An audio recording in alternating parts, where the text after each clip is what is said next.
Good morning, everybody.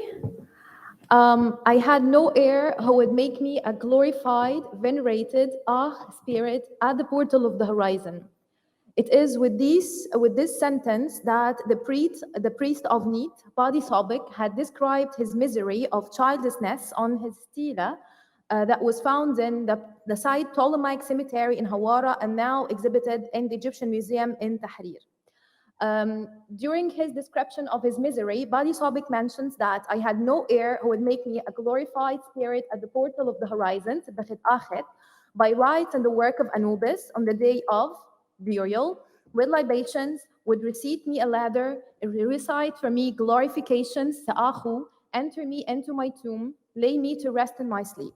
And he added that a man to whom no child was born, his name will not be pronounced like one who has never existed.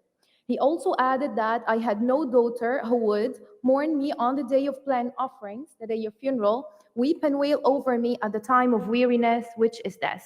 So now we understand that the consequences of the childlessness of Padisobek is that he will have no earthly existence, he will not be remembered among the living community, and he will not be able to be venerated or transfigured after his death at the portal of the horizon as a result of not being venerated by his ancestors after his death. So in order to understand the core issue of the misery of Padisobek, we have to firstly understand what is the notion of the Akh in the ancient Egyptian mind and what is its relationship with the doors of the celestial sphere. So in ancient Egyptian language, the word Akh means radiant or effective, and it is mainly related to the idea of rebirth and the cyclical journey of the sun god between the eastern and the western horizons. So as early as the pyramid texts, we know that the sun god becomes an Akh, he is able to eliminate his light and radiate his light by his passage from the netherworld. He passes from the netherworld towards the realm of the celestial sky across the doors, the liminal doors of the Akhet, so that the liminal area of the Akhet or the horizon has actually taken its name from the ability of the sun god to become an Akh or to be able to eliminate his light in the celestial sphere. So we know that from the pyramid texts that the sun god is going to be filled with his Akh, or eliminating power, having gone up from the horizon or the Akhet. And thus the deceased who wants to become an Akh, like the sun god at the sbgt Akhet or at the portal of the horizon, has to pass from the celestial sphere and become an Akh. So how the deceased basically who want to be venerated like the sun god become an Akh.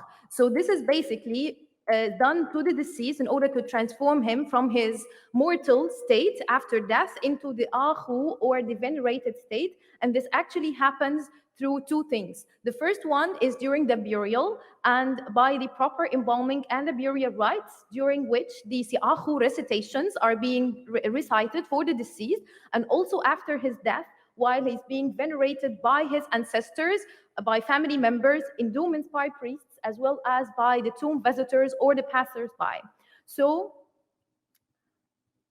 the research questions, actually, when I firstly read this sentence of Padisobek, that you will not be able to become a venerated spirit or a glorified spirit at the portal of the horizon, there are two main questions that popped up into my head that while using testimony from different textual and iconographical an iconography that dates back to different eras from the ancient Egyptian history, and in the light of the stela of Padisobek, we're actually going to answer. It is either that Padisobek meant that the earthly location of the enactment of the Si'ahu rituals that will transfer him from his mortal to his immortal state could be regarded as an earthly counterpart to the celestial portal of the horizon, or it is just as a result for this enactment of these Si'ahu rituals that Padisobek will finally be an Akh at the actual celestial sbgt Akhet. And the most important question, how the childless Padisobek through his stela was able to make his way to being an Akh or a venerated spirit like anyone who has a child at the portal of the horizon. So firstly, through studying some of the funerary offering formulae, we know that the deceased actually becomes an Akh through the different stations of the funerary processions that finally ended with his ability to cross the celestial sphere together with the sun god. So the first station is actually the rite de passage, or the rite of passage, where the deceased is mentioned that may he be an akh at the beautiful desert of the west. So it actually mentions that the funerary procession, which is part of the cult of the dead, and through which he will become an akh.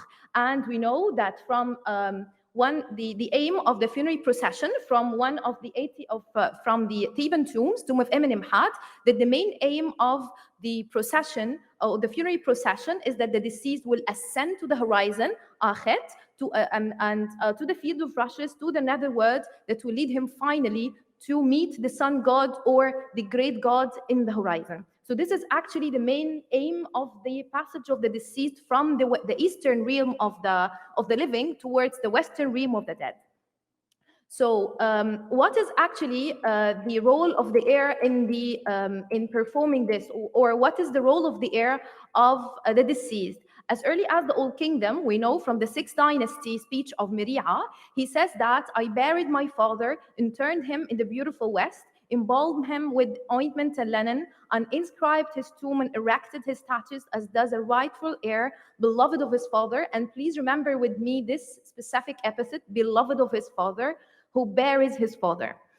As early as the Old Kingdom, actually the Old Kingdom is regarded as the first neat, we have the first neat representations of the burial ritual. And from this example, we see the funeral of Ankh Mahur that dates back to the 6th dynasty, and we see the most important parts of the burial that were entitled to transform the deceased into his Akh status. The first one is to mention that the deceased is Peret Perenjet Ra'iment Nefert. He is going forth from the estate to the beautiful west, so thus he is an Akh already. The second thing is actually the mourning and lamentations, which Padisobek is miserable that he will not be able to have someone who would lament and mourn him. So we already have one of the daughters of the deceased probably laments him and saying, "Oh, my father, my lord, the kind one."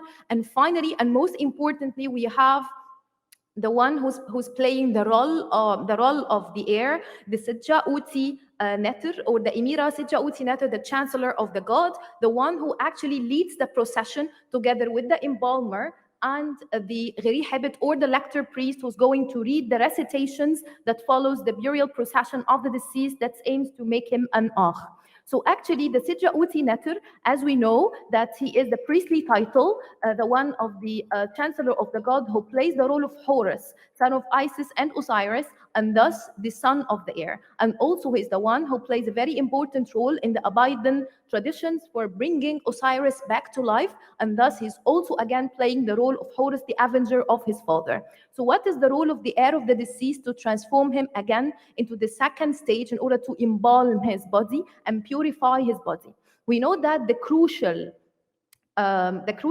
point that transforms the deceased from his mortal into his immortal state or akhified state is the purification. So this purification is actually made in what we know as the Purification Tent, or the Ibu Enwab. So the earliest representation of the Purification Tent actually comes to us as early as the Old Kingdom. And in this representation, the Purification Tent, as you see, it is topped with the pet sign of the sky and ends on either side with an open door and terminates with the other side with the other open door. This actually, in the ancient Egyptian language, could be read as Awi Pet, or the two door leaves of the sky, which actually brings us back in mind what Padisobek has actually mentioned, that no one will make him a purified spirit or a glorified spirit at the portal of the horizon. So the identification between the Purification Tent and the door of heaven, or the door of the sky, is also attested not only iconographically, but also through the coffin text spell number 60, which mentions that the portal of the place of purification is the sbgt Akhet, the portal of the horizon. So now we understand how Padisobek will not be able to become a purified or a glorified spirit at the earthly counterpart of the sbgt Akhet. Another testimony is that another representation of the Purification Tent, which shows the lector priest who's working under the auspices of the sbgt Netter, the son of the deceased, reading the Akhet, or the glorifications, which are meant to transform the deceased into his glorified state. So now we can deduce that the Ibu Enwab, or the Purification Tent, is the place where the deceased received his Akhet, or Akhet, or Akhu, or a glorified status on earth, and thus it could be regarded as an earthly counterpart to the actual celestial portal of the horizon.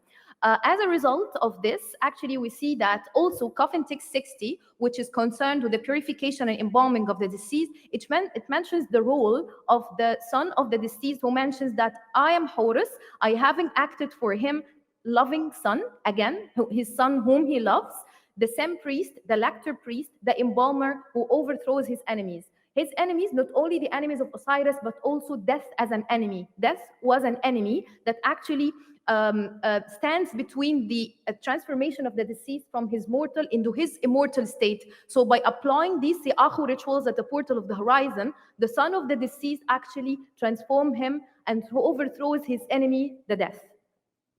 So moving on, yes, after the purification, the embalming ritual happens, and then another ablutions or another purifications happens.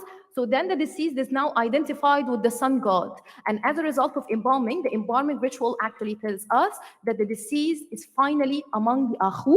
He is the replica of Osiris, the beautiful mummy of Anubis. And also the son of the deceased mentions in Coffin Text 45 that I am Horus, I am son, his beloved. And finally, he addresses the doorkeepers of the horizon to fall and tremble in front of the soul, the Akhified soul of his father, to open for him the eastern horizon, for now he is Ra, and now he is Atum, ready to join the sun god at the sbxt Akhet. However, these Si'akhu did not end until this point. However, another most important ritual should be carried for the deceased in order to transfer him to his immortal state, which is the opening of the mouth in order to restore all his senses, in order to be able to act as a venerated deity. So we know from the earliest representation of the opening of the mouth ritual from the tomb of Kaginni that Anubis spiritualizes or Si'akh, the deceased, at the door of the tomb, which actually could raise in mind the question whether the door of the tomb as a place of the Si'akhu recitations could be regarded as an earthly counterpart for the door of the Akhet, or we have another probability that the 18th dynasty inscription from the tomb of Rechmira, which is actually interpreted by Otto in his studying for the opening of the mouth ritual, as follows. The text is, the deceased is actually being called, your beauty is yours and you become an Akh. Now the deceased becomes an Akh after his opening of the mouth and purification. Your father Osiris, identification with the netherworld, Osiris as a netherworld this time, has put you within his embrace, is his name of an Akhet, which enclosed Ra. So Otto has actually interpreted this, that now the deceased, if he comes out from his shrine, he is now the shrine as a coming out, as a place where the deceased comes out as an Akh, could be identified with the Akhet, horizon, and its two door leaves could be regarded as the sbgt Akhet, the two door leaves of the horizon. However, by the 18th dynasty, the representation of the opening of the mouth ritual actually happens in front of the door of the tomb. But who is the one who performs them? It is also the son of the deceased who mentions that I am Horus, I have opened your mouth, I am your son, your beloved. Again, your son, your beloved.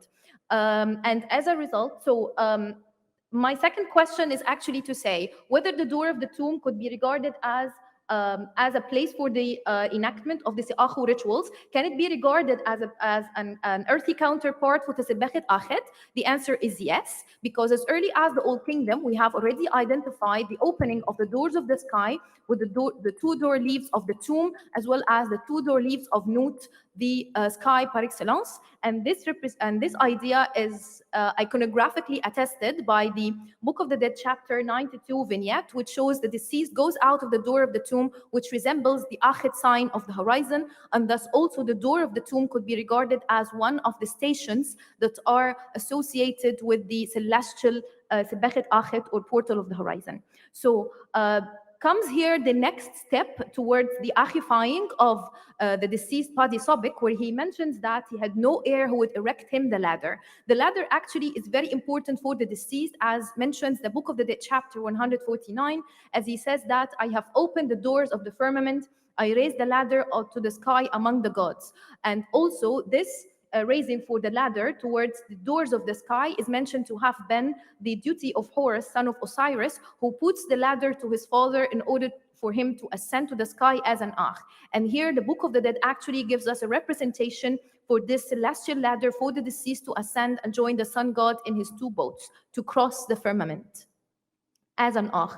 So now we understand that Padisobek meant that he will not be able to become a venerated spirit because no one will perform these rituals for him at the earthly counterparts of the sbxt Akhet. And as a result of this, he will not be able to join the sun god as an Akh at the portals of the horizon. So did the issue of Padisobek actually ends that way? The answer is no, because he adds that after his burial, he will have no one to visit his tomb, no one will offer him water and offering, as done a son for his father. So again, he also speaks about the duties of the heir. So this actually brings us back in mind the duties of the heir towards his father, as he mentions that in the pyramid texts, "Oh, my father, get from your left side, lie down on your right side, take this bread that I gave you, I am your son, your heir." And in the coffin texts, he's being called in order to come as an Akh, to be seated, to receive his offering in front of the offering slab. So this coming of the Akh to the world of the living actually means that there needed to be a portal. This specific portal could be actually the offering slab, which is put in front of the fourth door through which the Akh of the deceased could come in order to contact the living. So now we can assume that this coming out of the deceased in his Akhified status to take his offerings from his ancestors could be also regarded as a sbgt Akhit or an earthy door of the horizon. This idea is actually assured by the later invocations in the Si'ahu recitations from the tomb of Rechmi, right? Where the deceased is being called as an Akh, and follows the second step for the opening of the doors of the tomb and the door of the celestial sphere, for he comes as an Akh to his son. Here, a very important sentence that has been studied by Jan Assmann. I have to refer to, like Horus stood for his father, the son is an Akh for his father, a father is an Akh for his son. This means the come forth. This coming forth actually has been noted by Jan Assmann that there needed to be an intermediate place like the Akhit, a preliminary space between the world of the living and the world of the dead, that the living and the dead should meet. And this actually specifically the place of the veneration of the dead in order for them to maintain their Akh status. Not only after their death, not only during the burial, but also after their death.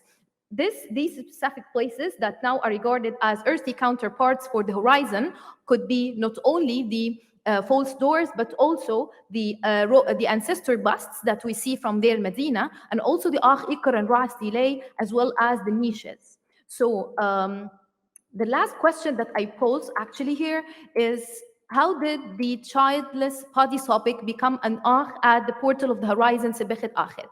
From the assimilation between the false door and the Akh Ikr and Ras delay and the ancestor bus, as well as the house niches, I propose that the stela of Padisobek could actually be regarded as a place for his veneration on earth, and thus could be regarded as a place of the sbgt Akhet, where he constantly being venerated by the living to become an Akh.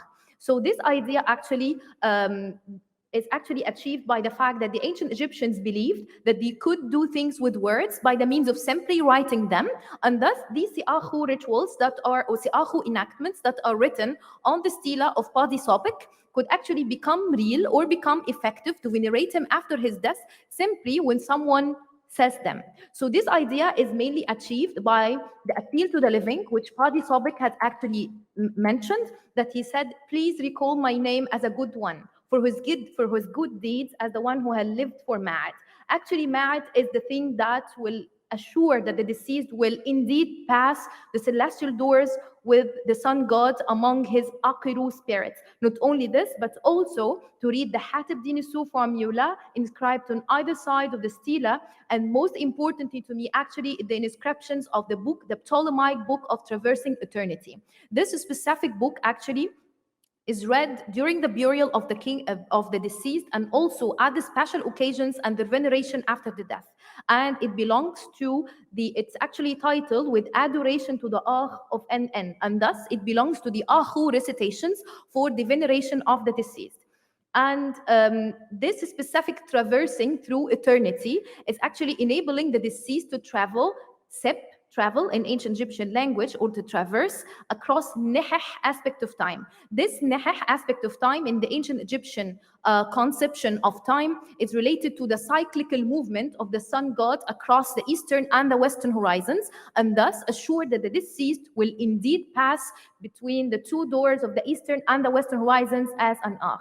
Finally, Padisobek mentions that he has no one to lament for him, as the ancient Egyptians actually wished that the children of their children will lament them and read Si'ahu for them at the doors of their tombs. So he actually shown two Jeriti, as we say them in ancient Egyptian, whom are actually playing the role of Isis and Nephthys, who actually lament the deceased. And as a result of these lamentations, as Papyrus Berlin tells us, that the deceased is now going to be in the form of Ra and the form of Atom, and thus becomes like the sun god as an Akh. Finally, to conclude, the Akhified status of the deceased was a result for the enactment of these Si'ahu rituals or veneration rituals, that by his ancestors or officiants actually playing the role of these ancestors as spots or earthly spots that are now regarded as earthly counterpart for the sbxt Akhet. And as a result, for the enactment of these Ahu rituals, the deceased actually becomes venerated or a glorified spirit. The unusual narration for Padisobek to his misery of childlessness in his autobiography could actually reflect that even if the son and daughter of the deceased were not the actual performers of the veneration rituals, they had at least participated and supervised their enactment, which gave the deceased a sense of relief for the existence of his loved ones in the day of weariness, who will remember him after his death, and also will remember him for his good deeds and venerate his good name to be archified forever as a venerated spirit at the portal of the horizon. Thank you. Thank you very much, Mennah. This has been absolutely fascinating, and it makes us all think about a lot of relations with our traditions as modern Egyptians. Any questions?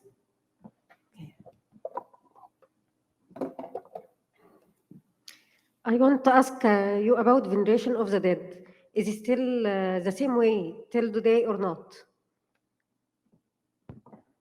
Yes, indeed, it is still the same way, but let me tell you something. I actually see that all the stages that I have just mentioned in my presentation, they are present nowadays in one way or another, that we believe, for example, in Islam, that the ablutions or the purification of the deceased were actually meant to transform them from this state in this world into the other state in the other world. And actually, the presence of the heir or the children is very important in the burial and the funeral, even if, and also let me tell you something, actually, the existence of the deceased in the horizon or in the sky is actually is not only an ancient Egyptian thought, but it is one of our thoughts today. Like we say, for example, when someone dies, روح السما. So we say that when someone dies, روح السما, so he is already in the celestial sphere. So in our rooted, at the back of our minds, we know that the deceased at some point when they die, they will go there. I remember that when I was a little kid and I asked about someone who dies, they just point to the celestial sphere and they say his there, his upstairs, you know? So I think that we have the same idea. The deceased, the venerated deceased who has actually made good deeds, their place is in the celestial sphere. Thank you. And there's a question here.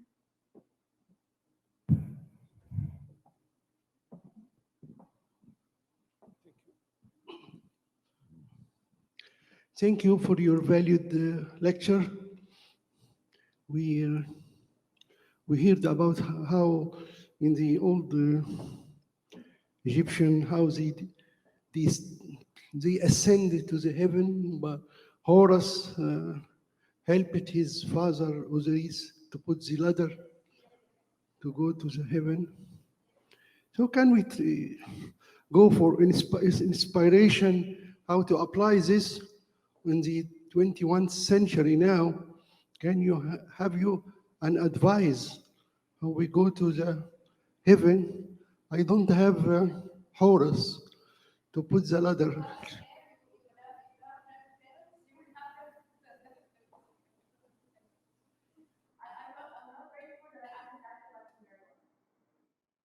Yeah, we are the generation of these Egyptians. Those are our grandfathers. So we have to learn as we are learning all the world about the Egyptian civilization, how to be, to get information and useful to apply this old information from. Yes, how to be, no, how to be purification to ascend up.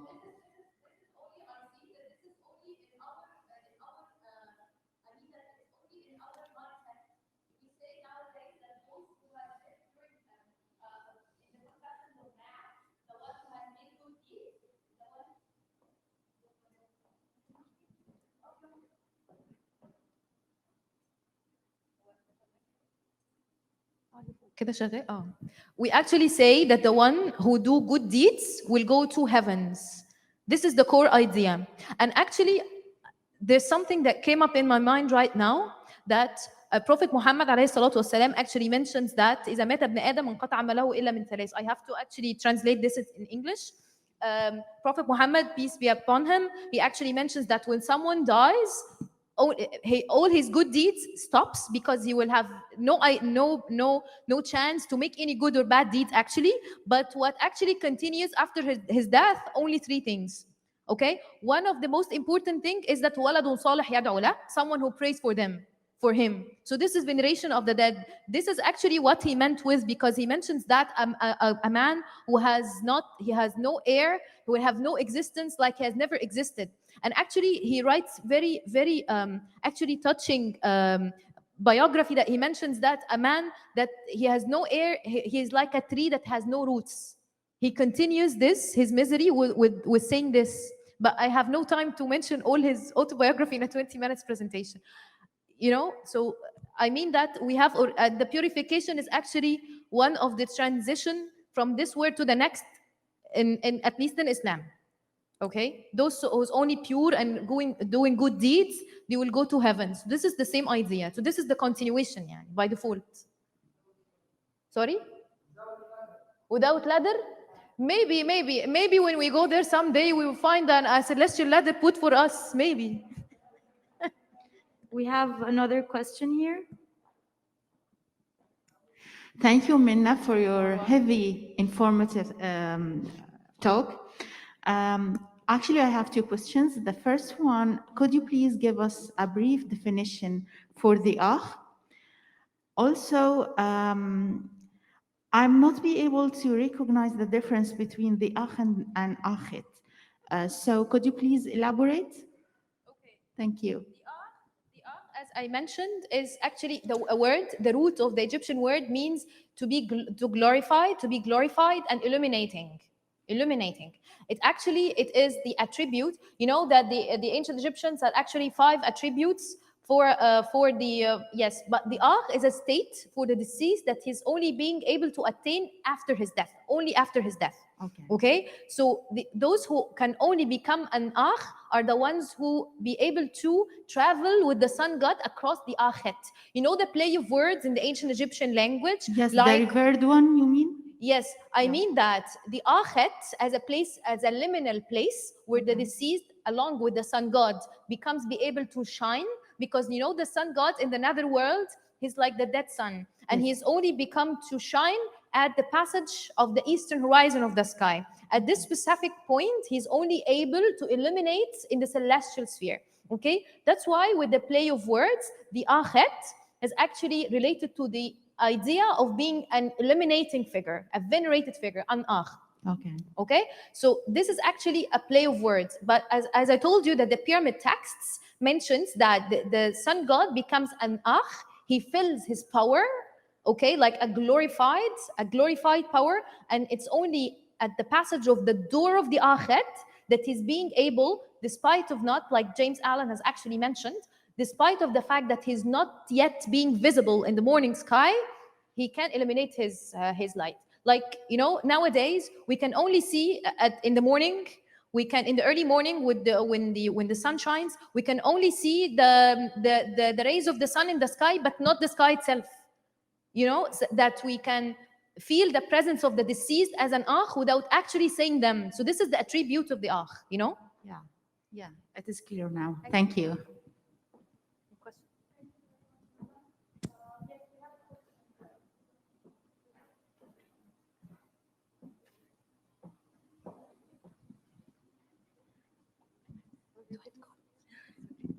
I had two very quick questions, if that's Yes, okay.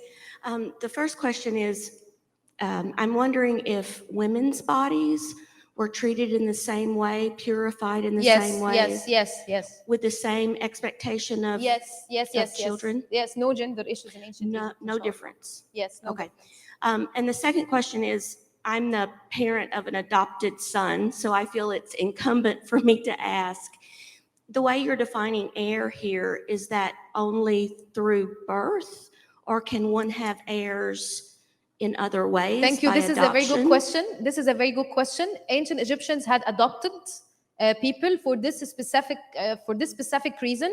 They actually had adoption for this specific reason, for having an heir to carry their name and venerate them after the death and carry all the things that Padisobek had actually misses. Which actually let me pose the question: why did Padisobek, as a priest, did not adopt someone? I don't know, yani. Why didn't he adopt someone? But yes, adoption was there in ancient Egypt, and they had their names, and they wrote wills to transfer their property to their heirs, despite the fact of not being of their own body, but they had adoption, and for these specific reasons, for the veneration of the deceased after death.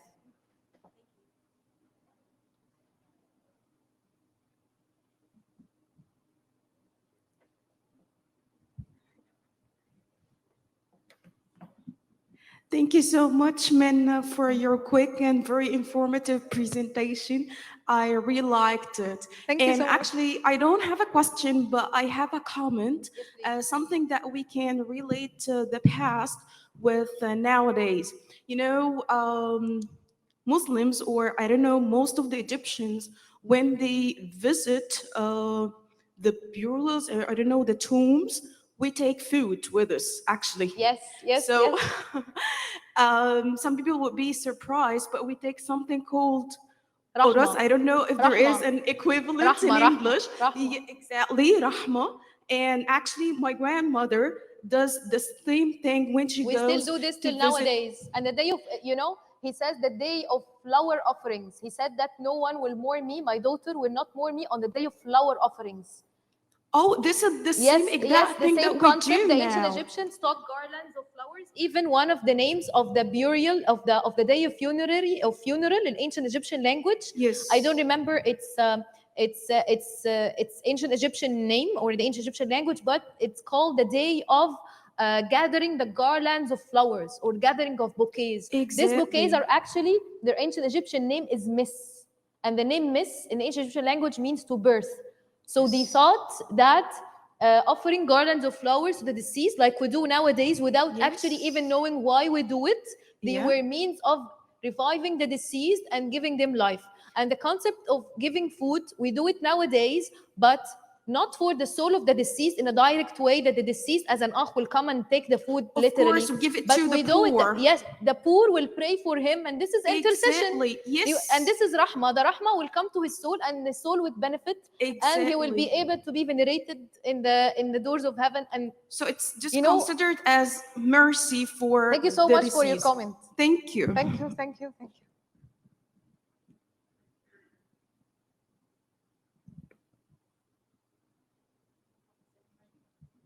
Thank you very much, Mennah.